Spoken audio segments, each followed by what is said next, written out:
नमस्कार मित्रों, जय श्री राम।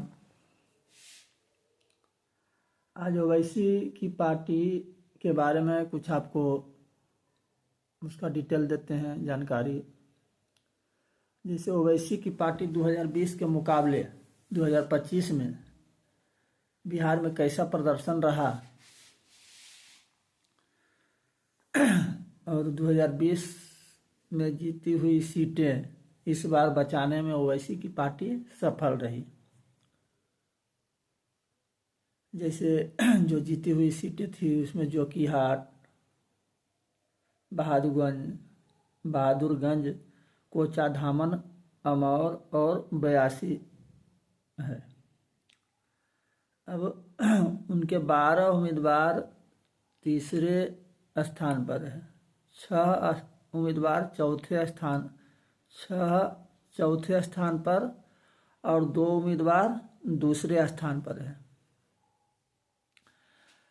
कटिहार के बलरामपुर में पार्टी महज 389 वोटों से हार गई।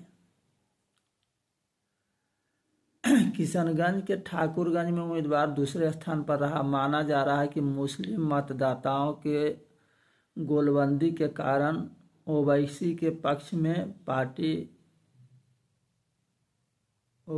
पार्टी के पक्ष में हवा बनी रही।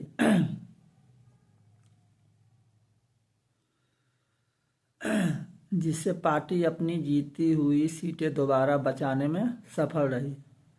जहां पार्टी चौथे स्थान पर रही उसमें ढाका और सिकंदरा में गैर मुस्लिम उम्मीदवार उतारे गए, जहां दोनों चौथे स्थान पर रहे। इसके अलावा शेरघाटी, जाले, नवादा और गौड़ा बोराम में भी पार्टी चौथे नंबर पर रही। तीसरे स्थान वाले सीट के बारे में जानिए।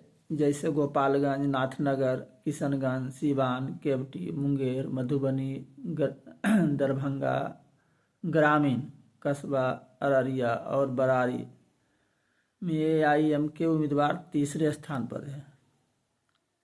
अब 2025 के सीमांचल में कितनी सीटें हैं? जैसे किशनगंज और कटिहार, अररिया और पूर्णिया जिलों में कुल 24 सीटें हैं।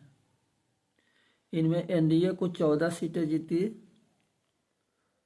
और कांग्रेस को 4 में और RJD को 1 सीट मिली।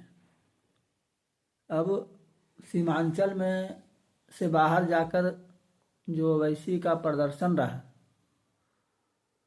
वो मुस्लिम मतदाताओं को एक होने का वजह है। अब अन्य जो पार्टियां हैं बिहार में वो क्या सोचेंगे अब ओवैसी के चलते और उनको क्या परेशानी का सामना करना पड़ेगा वो तो वही बतावेंगे।